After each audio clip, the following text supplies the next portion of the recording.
The point of me speaking is not to just talk. Yeah, I can talk to the wall there. I want to speak to human beings. I want to speak to devotees. I want to communicate something so that if you leave today and you leave with more love in your heart for Krishna than you did before you came in, then I consider this talk a success. And the only way I can do that is by talking with you and to you. And if you allow me to do this, I hope it will be as successful as I would like. So the important point is this: the transcendental boat. We all have to get into that boat. If we're standing on the shore of the material world, and we have committed offenses, we have committed sins, we have committed wrongs. What is a sin? A sin means you go against Krishna's injunction. Before I go into that, let me read Prabhupada's wonderful purport, because he gives some of this. Proper understanding of one's constitutional position in relationship to Krishna is so nice that it can at once lift one from the struggle for existence which goes on in the ocean of nations. This material world is sometimes regarded as an ocean of nations. How many do not know what the word nations means? Don't feel ashamed. Okay, we got 1, 2. Everybody else knows? You better be sure. If you say you know, I'm going to call you. Yeah, that's it. Hands up if you don't know. Okay, it's not a common word. Okay, now I saw more hands going up. Please don't be like the story of the emperor's clothes. You know that story. The emperor was walking down the parading. He had no clothes on.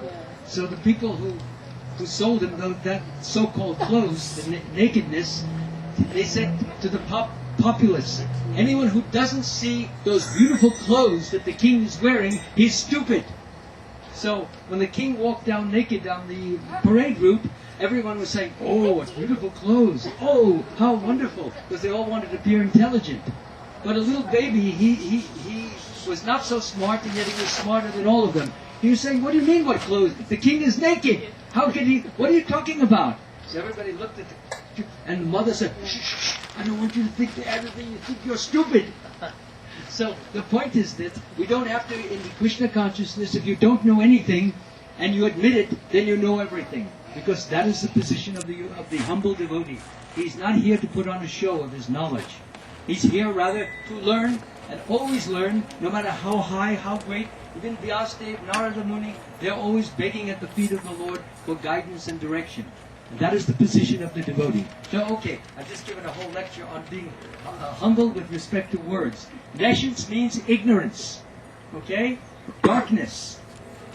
So that's all of us. Unless you're seeing Krishna 24 hours a day, every moment, every second, you're in some degree of nescience. So, Prabhupada, in fact, how many of you got back to Godhead? So do you know what it says on the top? What is the motto there? Exactly. Exactly. Thank you so much. Yes, Godhead is light and nescience is darkness. So everybody is looking at that book so long, but nobody knows the meaning. Please look. We have computers now. You can find the meaning of that word in 1 second. They have these dictionaries. You can just click once, type in the word nescience, and it's right in front of you. Maybe 5 seconds. So it's so easy. I know it's laziness. In Kali Yuga, there are certain qualities that we unfortunately begin to cultivate if we don't already have them. The first one is short-lived. Well, right now people are living to 70, 80 years old. And as Kali Yuga continues, people will get, their lives will go shorter and shorter, 50, 40. Somebody close the door. The children are making noise now. So, short-lived. In Kali Yuga, we tend to be very quarrelsome. People will say one thing, and just to be honorary, to feel superior, the person, even though he doesn't believe it, he will say the opposite, just to make argument. How many times we see this, especially at the office? People are making arguments all the time, unnecessarily. Lazy. That is I just pointed out laziness. We are looking at the Bhakti Godhead for so many years, and we're not looking up the word nescience, except one great devotee here. Thank you so much.